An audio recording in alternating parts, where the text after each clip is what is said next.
मौजूद हैं। पुष्पेंद्र जी, आपका स्वागत। तो क्या अब ऐसा माना जाए राजनीतिक रूप से कि ये जाट हो या गुर्जर, ये पॉलिटिकली इतने रेलिवेंट नहीं रह गए कि इनकी नाराजगी का कोई बहुत ज्यादा मान या मर्यादा का ध्यान राजनीतिक दल रखें? और मेरठ की इस घटना को आप किस प्रकार से देखते हैं, और जो दादरी में हुआ, जो रैली गुर्जरों की हुई थी, उसके बारे में आप क्या ओपिनियन रखते हैं? और ये पश्चिम में ये जो शुरू हुआ है, इसके परिणाम क्या निकलेंगे? विजय जी, सर्वप्रथम आपको, सारे पैनलिस्ट इतने विद्वान बैठे हैं, और आपके दर्शकों को उनका मैं अभिवादन करना चाहूंगा। और जितने भी प्रखर वक्ता यहाँ बैठे हैं, रोहित तो चुप नहीं रह सकते मेरे भाई, वो देख भी रहे हैं, हाथ उनके कसमसा रहे हैं कि मुझे बोलने नहीं दिया गया। असल में आज फंस गया उनका मामला।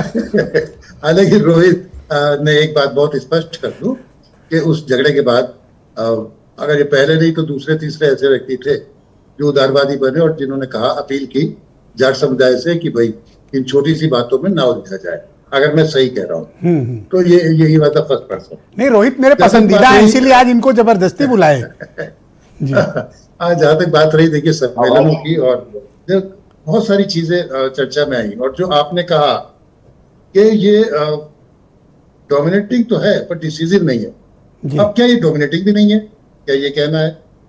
तो ऐसा नहीं है सर। अगर आप मुझसे मेरी ओपिनियन पूछे तो मैं कहूंगा कि अब पॉलिटिकली डोमिनेटिंग नहीं है।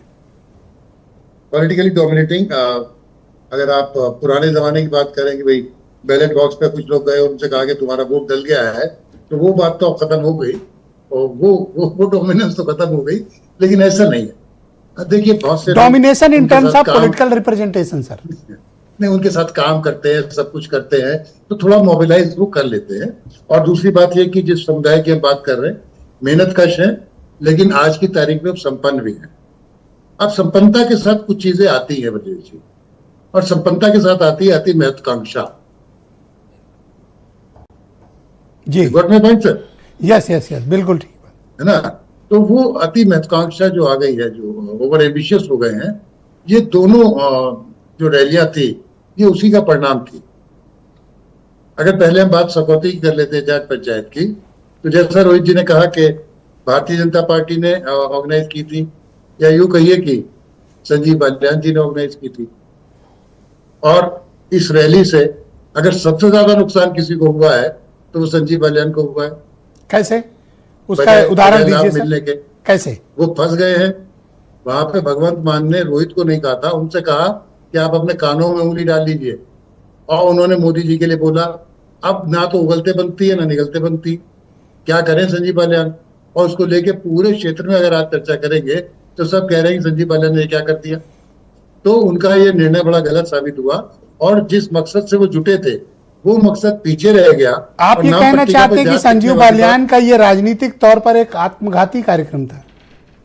नुकसान हो गया, यस, उन्हें नुकसान हो गया। उन्होंने सोचा था कि वो एक बड़े नेता बन के उभरेंगे, और देखिए उनका दुख भी साफ प्रकट हो गया वहां पर। जब वो बोले कि भाई मेरा अपमान हुआ, तो वो अपमान भाजपा के लिए नहीं कह रहे थे, वो अपना निजी अपमान कह रहे थे, क्योंकि सदना विधानसभा से वो हारे, और उसके लिए भी संगीत सोम को जिम्मेदार ठहराते रहे, है ना। तो वो उस अपमान की बातें कर रहे थे कि भाई मुझे हरा दिया गया, सब कर दिया गया। ये सारे अपमान की बातें थी।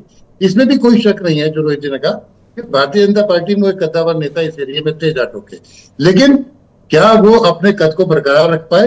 तो मुझे लगता है कि इस रैली से उनको लाभ के बजाय, जो अगर हानि वही खाता देखे, तो उन्हें नुकसान हो गया बजाय लाभ के। अच्छा, एक साइलेंट प्लेयर है सर राष्ट्रीय लोकदल।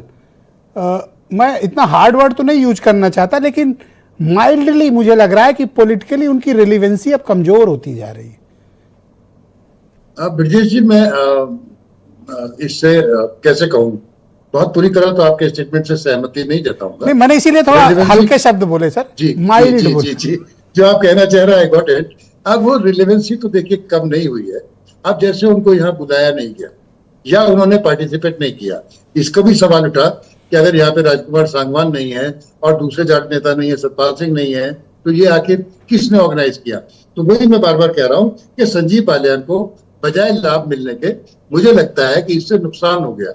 और जहाँ तक सर relevancy नुकसान की बात इसमें है, जयंत चौधरी को क्यों नहीं सर? जिस समाज के आधार के दम पर आप लखनऊ और दिल्ली की गद्दी पर बैठे हुए हैं, आज सभी सदनों को रिप्रेजेंट कर रहे हैं, उस समाज के सम्मान का कोई विषय आएगा तो आप पीठ दिखा देंगे सर? नहीं, वहां आप सही कह रहे हैं, लेकिन अगर आपको बुलाया नहीं गया और वो इस समय भारतीय जनता पार्टी के खेमे में है तो उदारवादी उन्हें रहना पड़ेगा, और जो कोर्ट के ऑर्डर है वो उसी सर आजकल उनको बुलाया ही नहीं जा रहा। मैं यही बात तो आपसे कहना चाहता हूं कि आजकल उनको बुलाया ही नहीं जा रहा है। उससे विजय जी माफी चाहूंगा, लेकिन इसको देखने का अलग नजरिया है। मैं आपसे इसमें और थोड़ा गहराई में चले जाते हैं। ना बुलाने वाली बात यह है, हो सकता है एक दो लोग इससे सहमत हो, रोहित तो इसको एकदम समझ जाएंगे। भाजपा में दो तरह के जाट, एक जो आरएलडी वाले और एक जो बिना आरएलडी वाले। वाह। अब जो आरएलडी में नहीं थे और बीजेपी में थे वो परेशान है। वाह। उनकी पूछ कम होती जा रही है। अगर जिले में बैठक हो रही है तो डीएम के सामने आरएलडी का जिलाध्यक्ष भी वहीं बैठा है जहाँ खाली भाजपा के नेता बैठा करते थे। तो बहुत सारी कसमसाहट और छटपटाहट मन में है, लेकिन उसे बोल नहीं सकते, बिरादरी से अलग नहीं जा सकते। तो ये जो छटपटाहट है ये उसका एक नमूना था।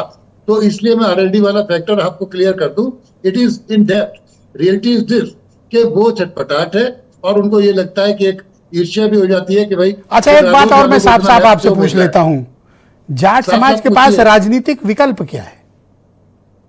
अगर नॉट बीजेपी, अगर नहीं बीजेपी, नहीं आरएलडी, उसके पास क्या विकल्प है? जाएगा कहां? एज ऑफ नाउ तो कुछ नहीं है, क्योंकि इसके लिए तो हमें देखिए 2013 पे जाना पड़ेगा, उससे पहले जाना पड़ेगा। एग्जैक्टली। जब सिर्फ कांग्रेस ही कांग्रेस हुआ करती थी एक जमाने में।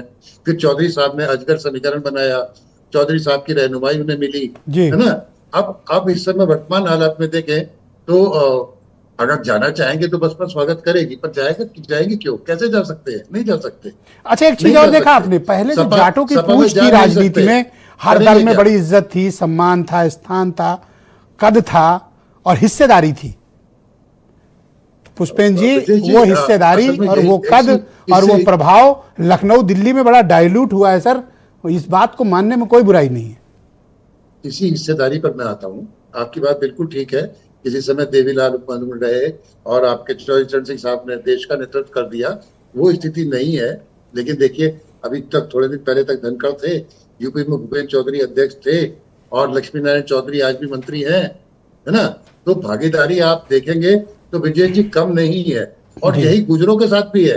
आप ये भी मानिए, जो गुजर कह रहे हैं कि हमारी हिस्सेदारी कम है, तो कैसे कम है भाई?